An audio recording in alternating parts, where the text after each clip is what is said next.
Vale, listo. Pues venga, vamos a arrancar con la unidad de trabajo 1. Aquí no perdemos mucho el tiempo, la verdad. Tiramos ya y arrancamos. La unidad de trabajo 1 se llama Plataformas de Programación Web en Entorno Servidor, aplicaciones LAMP.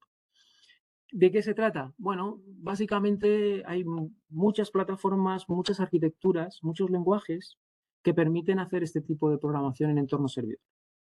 Vale, luego hablaremos un poquito más en concreto qué significa esto de entorno servidor. Y vamos a presentarlas muy someramente, vamos a casi nombrarlas, porque nosotros ya sabéis que vamos a trabajar en el ámbito de PHP, pero existen más maneras y maneras bastante populares también de desarrollar este tipo de aplicaciones. Vale, entonces vamos a ir viendo un poquito los conceptos alrededor de las aplicaciones web y vamos a ir, como digo, listando qué otras tecnologías existen para hacer aplicaciones dinámicas o aplicaciones que requieran programación en el entorno servidor. Vale, pues si habéis hecho algo de programación, sobre todo HTML, CSS, si habéis creado páginas web, pues posiblemente ya habéis topado o entendáis este mecanismo que existe de comunicación entre un navegador y un servidor web. Vale, pensad que el navegador es un software ya fundamental en un PC. Empezó siendo, bueno, pues una aplicación más de gente que sí, navegaba por internet, pero una cosa muy específica, ¿no? A esa capacidad de poder navegar por internet. Hoy en día el navegador sirve para todo, para editar documentos, para entrar en el banco, para hacer aprendizaje online, para consultar aplicaciones de reservas, para hacer cosas de tiendas virtuales, para hacer compras, para todo. Si hacéis una reflexión, decís, bueno, dime alguna aplicación que utilizáis en vuestro PC, algún servicio que no sea implementado, que no se utilice a través del navegador. Y tendréis alguna dificultad. Decir, bueno, pues mira, Word, a lo mejor si lo tenéis instalado, ¿no? El Office, si tenéis instalado el Office y tal, pues utilizáis Word de escritorio. Pero no tenéis muchas más aplicaciones de escritorio instaladas, o no las usáis, en realidad. O sea que empezáis a tener una situación en la que el navegador empieza a ser casi un sistema operativo, porque todas las aplicaciones que estáis ejecutando van sobre la plataforma del navegador. Así que se está erigiendo como casi un sistema operativo dentro del PC. ¿Vale? O sea, eso también tiene su reflexión, ¿no? Sobre la importancia que tiene el hecho de que los fabricantes y estas plataformas que proporcionan navegadores posicionen su navegador en una posición privilegiada dentro del uso, ¿no? Y ahí tenemos todas las multas que recibe Google porque prácticamente no está haciendo competencia leal a la hora de permitir otros navegadores o tiene tanto control sobre lo que ocurre en ese ámbito que es difícil que un usuario final tenga libertad a la hora de escoger navegador, ¿no? Y es que imaginaros el poder, ¿no?, que tiene ese software en el que todas las aplicaciones que se ejecuten van a estar dentro de esa plataforma. O sea que no es un navegador, ya no es un software cualquiera, es una especie de segundo sistema operativo instalado en nuestros PCs. Bueno, ¿qué hace un navegador? Bueno, pues lo más sencillo que hace un navegador es solicitar documentos a un servidor en un esquema cliente-servidor. Yo te hago una petición y tú me retornas un contenido, una respuesta, normalmente en formato de un fichero con contenidos. Esos contenidos, el formato que se ha definido es HTML, que es un lenguaje expresado en ASCII, es decir, puedes leerlo, no está codificado ni en binario, ni no. Tú podrías abrir esos ficheros que viajan una vez que se hace la petición, que viajan de vuelta al cliente, puedes abrirlos, leerlos, vas a ver etiquetas, va a haber cositas que están entre menor y mayor, porque es un lenguaje basado en etiquetas, HTML, Hypertext Markup Language, ¿vale? Markup significa lenguaje de marcas, lenguaje de etiquetas. Vale, pues esas etiquetas le dan información al navegador de cómo interpretar la información que también está contenida en el fichero, y lo que hace el navegador es presentarte esa información pues con formatos bonitos, con esta estética de una página web. Obviamente también van formularios, van elementos con los que se puede interaccionar, también se construye una interfaz de usuario. Fijaros que Cuando digo que cada vez más aplicaciones están en el entorno web y que se ejecutan sobre el navegador, significa que esas aplicaciones, el interfaz de esas aplicaciones con el que interacciona el usuario, se está construyendo también con HTML, normalmente. ¿Vale? Entonces,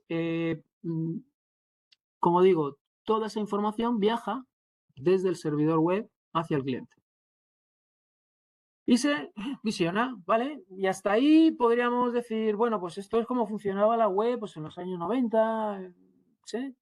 Páginas estáticas, las escribía en HTML, las formateaba poniendo estilos CSS, todo eso lo sabía interpretar el navegador y aparecían aquí las páginas, muy bien. Normalmente con enlaces, enlaces, botones, bueno, eso está ahí ya desde el principio, no con elementos demasiado complejos, pero sí ya pudiendo navegar, porque el hypertext era la idea inicial del World Wide Web, que yo pudiera darle clic a un enlace y poder navegar directamente a otra página HTML, solicitaba, se me cargaba y me da la impresión de que estaba viajando de dato a dato, de página a página, haciendo clic en distintos enlaces.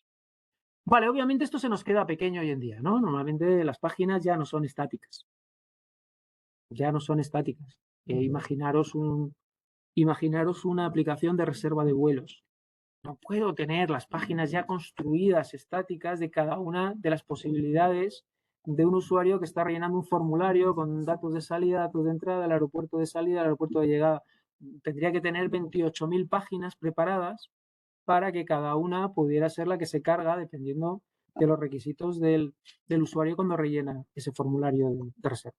¿Vale? Pensáis que eso es inviable. ¿Cómo se hace? Bueno, pues ahora las cosas cambian, ya no van a ser páginas estáticas, van a ser páginas dinámicas. Vale, ¿cómo? Pues obviamente si consigo que en el servidor, cuando llegue la petición, se haga una petición a la base de datos y dentro del servidor se crea la página HTML en tiempo real, ¿veis la diferencia entre estático y dinámico? Estático ya está creado, alguien ha escrito ese HTML. Dinámico es el mismo servidor y el código que se ejecuta en el servidor, ese script, el que va a crear la página HTML. ¿Vale? Y esa página HTML recién creada, no existía, la ha creado el servidor, es la que viaja de vuelta al cliente. Vale, pues es la página dinámica, como el nombre dice, veis la diferencia entre estático, ya existe y nadie lo toca y está ahí colgado, y dinámico es algo que se está creando de manera dinámica. Vale, pues en este ámbito dinámico pues tenéis este otro elemento, ¿no? Tenéis aquí código que se ejecuta, tenéis de nuevo el cliente, el servidor, aquí se ejecuta código, ¿vale? Y efectivamente este código puede acceder a la base de datos, puede recuperar datos y esa página HTML creada en ese instante es la que viaja de vuelta al cliente. Pues, bueno, nosotros vamos a trabajar estos scripts en PHP, que es una de las maneras de trabajar en PHP, ¿vale? Que consigue hacer este tipo de conexión. Vale. ¿Qué elementos tengo aquí establecidos? Bueno, pues tengo un cliente web, tengo el servidor, que primero lo que hace es buscar la página, recuperarla, se da cuenta de que es una página web dinámica, ejecuta el código, ese código va a generar la página HTML dinámica y seguidamente la devuelve al navegador. Vale, esa es un poquito la mecánica o el flujo de lo que va a ocurrir cuando nosotros hagamos este tipo de práctica creando páginas web dinámicas. Vale, aquí tienes ciertas características. Obviamente las webs estáticas tienen ciertas ventajas. No hay que programar porque simplemente escribes la página en HTML, pero efectivamente esa página nunca varía y obviamente hay aplicaciones que eso pues no es viable. Podéis hacer hay muchas páginas estáticas, o sea, no digo que no haya páginas estáticas en la web y que cuando navegáis no deis con páginas estáticas, pero hay mucha funcionalidad que ya os proporciona una aplicación normal, pues a lo mejor simplemente validar, ¿no? Un usuario y un password, eso no se puede hacer con una página estática. Necesita algo de código para que se realice esa funcionalidad. Mucha funcionalidad requiere esa existencia de esos scripts en el entorno servidor, quizá también algo de código en el entorno cliente, en el entorno del navegador. Vale, mucho más sencillas y la infraestructura que requiere una página estática es simplemente un servidor web. Pido con el nombre, él va a buscarla, la localiza en su disco duro del servidor y me la sigue. Vale, pues si hablamos de web dinámicas, con páginas dinámicas en las que sí que ya hay código en el servidor que se ejecuta, ya vemos que ya tengo ciertas ventajas. ¿Vale? Unas ventajas de este tipo de aplicaciones. Pues para empezar no tengo que instalarlas, ¿no? Con respecto a las aplicaciones de escritorio no hay que instalarlas en el PC, que todas se acceden con el navegador, con que instales el navegador, ¿vale? En principio, requisitos, pues básicamente tener un navegador instalado y tener conexión al servidor. También es verdad, otra de las ventajas es que no hay que ir a actualizarlas, ¿no? Porque ellas se descargan, cada vez que las uso, se descargan en tu PC, en tu navegador.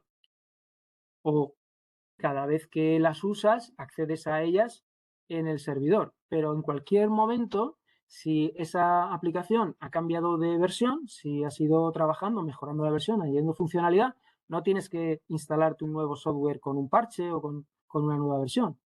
Simplemente cada vez que accedas ya a esa aplicación mejorada, directamente ya tienes esa funcionalidad sin falta de que tú toques para nada lo que tienes en tu PC. ¿Vale? El navegador ejecutará esos nuevos scripts ya con una funcionalidad avanzada o descargará cierto código en el cliente que también te ofrece una funcionalidad mejorada. ¿Vale? Pero no hay que hacer ningún tipo de actuación sobre lo que tú tienes instalado en el PC. Vale, si trabajo con este tipo de aplicaciones, pues obviamente la interfaz de usuario hay un poco más de limitación a la hora de construirlo, porque lo construimos con etiquetas HTML y dependemos un poquito de esa infraestructura, ¿no? De la conexión, del navegador. Obviamente tenemos ese tipo de... Luego hay aplicaciones, pues, también utilizadas bastante a menudo, que son los CRM, que son los, que son los gestores de contenidos.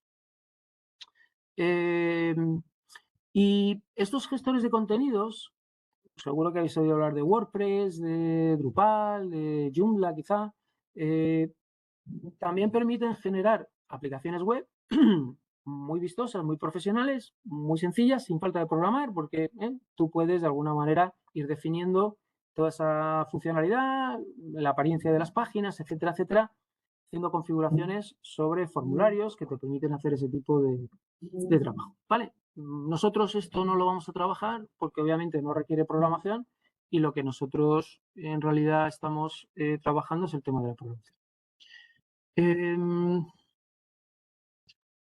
El código se puede ejecutar tanto en el cliente como en el servidor, ¿vale? Podemos hacer, os contaba, puede que el código se ejecute en la parte servidora y reside en el servidor que está dando el servicio a la aplicación, o podemos ejecutar cierto código que también nos va a dar juego y que deberemos de, en un momento dado, descargar desde el servidor y que normalmente es código JavaScript que finalmente aparece en el navegador, perdón, reside en el navegador y se ejecute desde el navegador.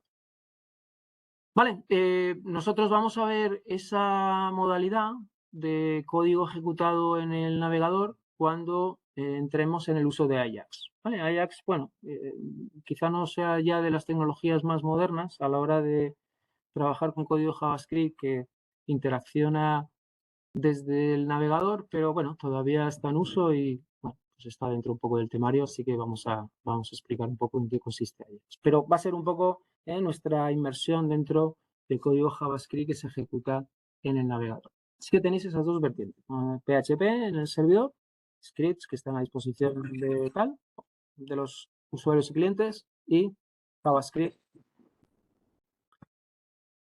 en el cliente.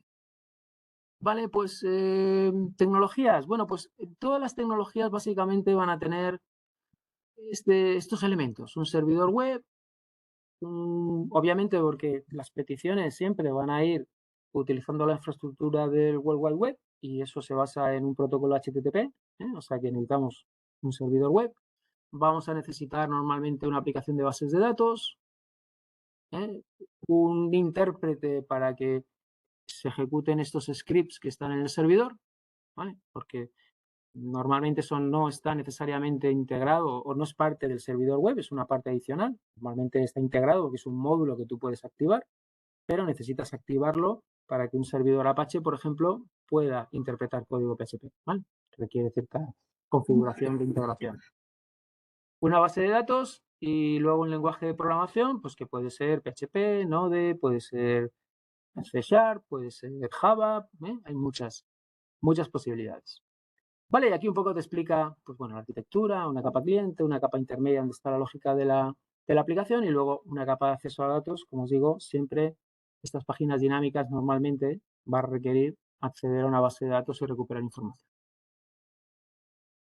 Vale, vamos a ver las arquitecturas y aquí las vamos a nombrar un poquito. Tenemos la arquitectura propuesta por Java Enterprise Edition, que ya no se llama Java Enterprise Edition, se llama Jakarta, ¿vale? Jakarta Enterprise Edition.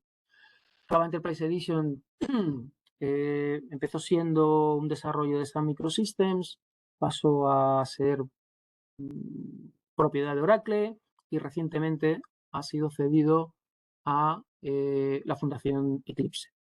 ¿Vale? Entonces va a ser ahí donde vais a tener acceso, si buscáis Jakarta Enterprise Edition, vais a tener acceso a las versiones de documentación más actuales de esta plataforma, basada en Java. Aquellos que tengan más o menos la idea de trabajar en Java, pues finalmente trabajaréis en entorno servidor, trabajéis con esta tecnología. AMP es la tecnología que vamos a trabajar nosotros, con Apache, MySQL y luego, en este caso, PHP. También podríamos incluir interacción con scripts en Perl y en Python. Bueno, nosotros nos vamos a centrar en scripts PHP. Vale, CGI Perl es una manera muy antigua ya de funcionar. CGI también lo integras en Apache y te puede activar distintos scripts Perl.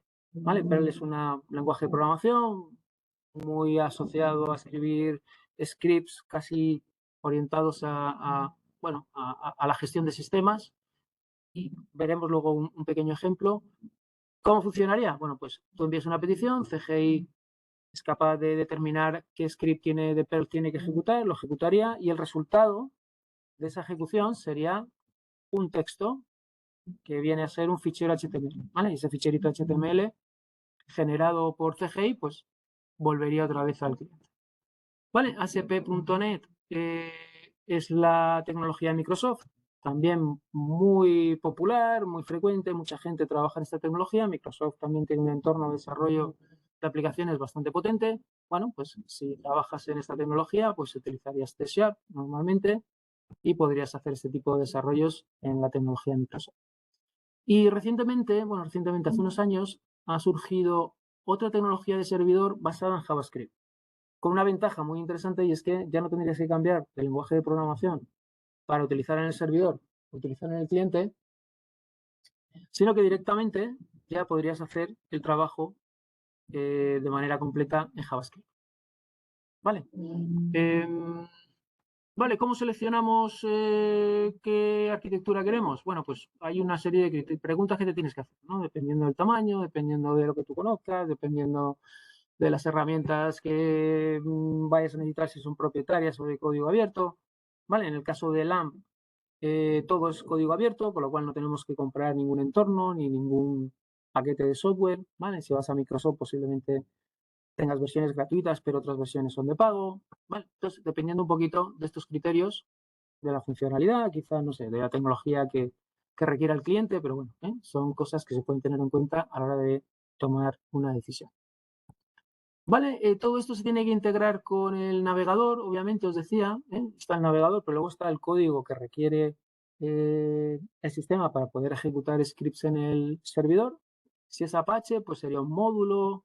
Si estás trabajando con Java Enterprise Edition, pues necesitas un servidor de aplicaciones, ¿vale? Un concepto un poco distinto, servidor de aplicaciones, un poco distinto a lo que es un servidor web.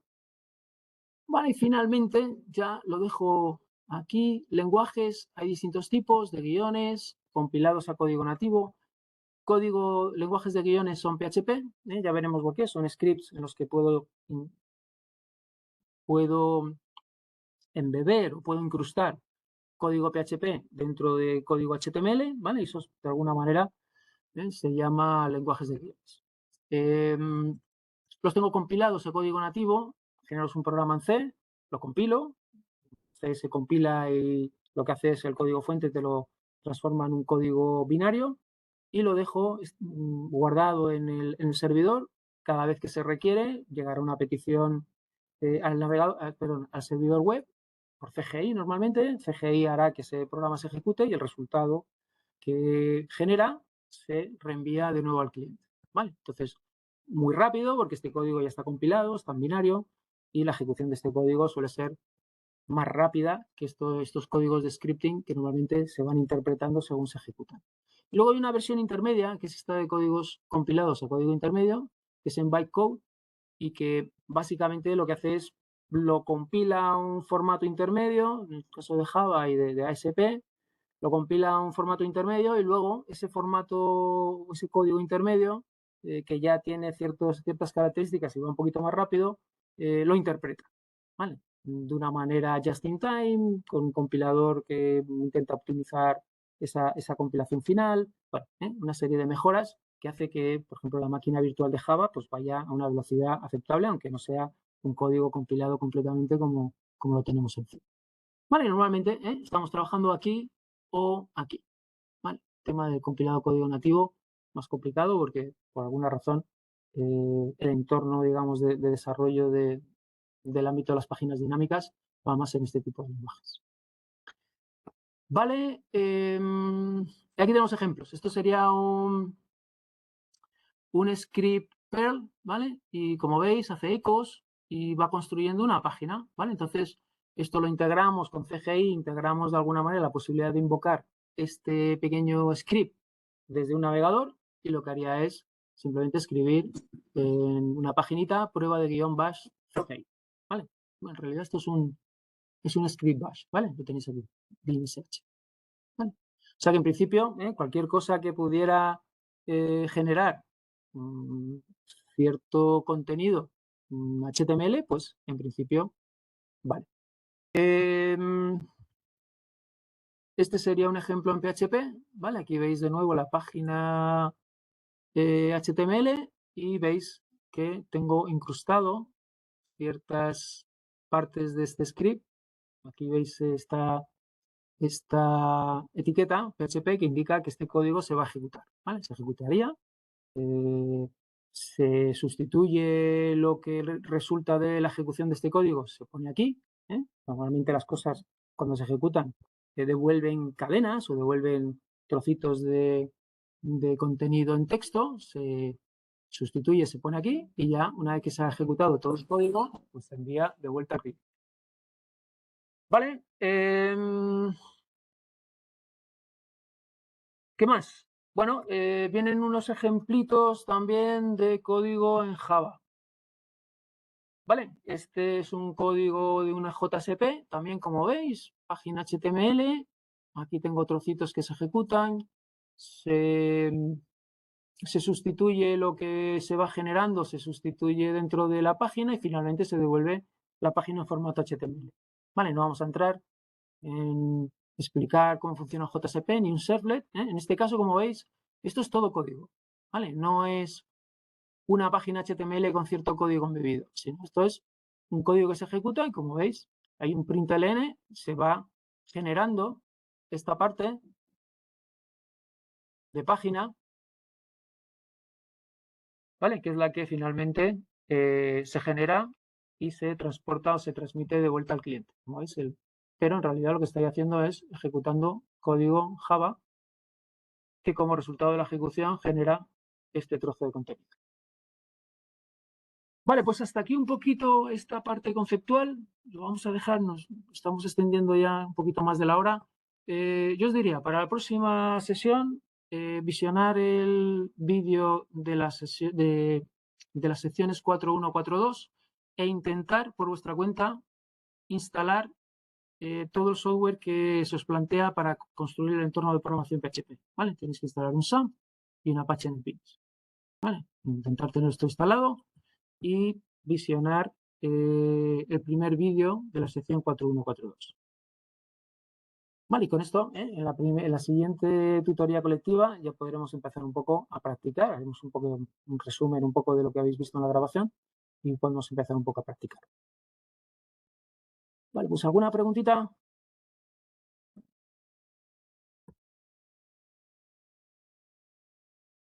¿No? Pues tengo la grabación. No, muchas gracias, Iván. Muchas gracias.